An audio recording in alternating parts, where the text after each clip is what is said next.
সান্তোসের সঙ্গে চুক্তি নবায়নের পর মাঠে নেমেই আলো ছড়ালেন নেইমার। নেইমারের জ্বলে ওঠার ম্যাচে সান্তোস জিতেছে ৩-১ গোলের বড় ব্যবধানে। চোটের সঙ্গে সমর্থক হয়ে যাওয়া নেইমার সাম্প্রতিক সময়ে খুব কমই মাঠে নামার সুযোগ পায়। ফলে তার মাঠে নামা ম্যাচগুলোতেও আলাদাভাবেই চোখ থাকে ভক্ত সমর্থকদের।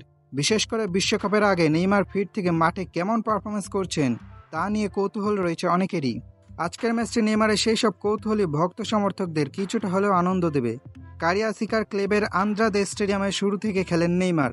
চুলের স্টাইল বদলে নতুন রূপ ধারণ করা সান্তোস তারকাকে শুরু থেকে প্রতিপক্ষের কড়া ট্যাকেলের মধ্যে পড়তে হয়। প্রতিপক্ষ খেলোয়াড়দের একের পর এক ট্যাকেলে কখনো কখনো খানিকটা উদ্বিগ্নও মনে হয়েছে তাকে। এসবে অবশ্য দমে যাননি নেইমার, বল পায়ে নিজের চিরচেনা কিছু ঝলক ঠিকই দেখিয়েছেন। ম্যাচের ২০ মিনিটে ট্রেডমার্ক পেনাল্টি শটে দলের প্রথম গোলটা করেন। সান্তোসে যোগ দেওয়ার পর এটি নেইমারের চতুর্থ গোল।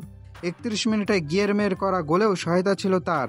বিরতির পর অবশ্য আর মাঠে ফেরেননি নেইমার, তার বদলে হিসেবে মাঠে নামেন পাদুলা। প্রথমার্ধ শেষে বিরতির সময় সাংবাদিকদের সঙ্গে কথা বলেন নেইমার। প্রীতি ম্যাচ হলেও এই ম্যাচ কেন গুরুত্বপূর্ণ তা ব্যাখ্যা করে নেইমার বলেছেন, এ ধরনের প্রীতি ম্যাচ খেলার গুরুত্ব হচ্ছে ছন্দে ফেরা। আমরা বেশ কিছুদিন খেলার বাইরে ছিলাম, ব্রাজিলিয়ান চ্যাম্পিয়নশিপে আবার শুরু করার জন্য এটা খুবই গুরুত্বপূর্ণ। আমি এখন অনেক ভালো অনুভব করছি। যখন প্রথম এসেছিলাম তখনকার সঙ্গে এখনকার তুলনাই হয় না। ধীরে ধীরে শারীরিকভাবে উন্নতি করছি, ভালো লাগছে, আর এটা আমাকে আনন্দও দিচ্ছে। তো দর্শক, নেইমারের খেলা আপনাদের কেমন লাগলো?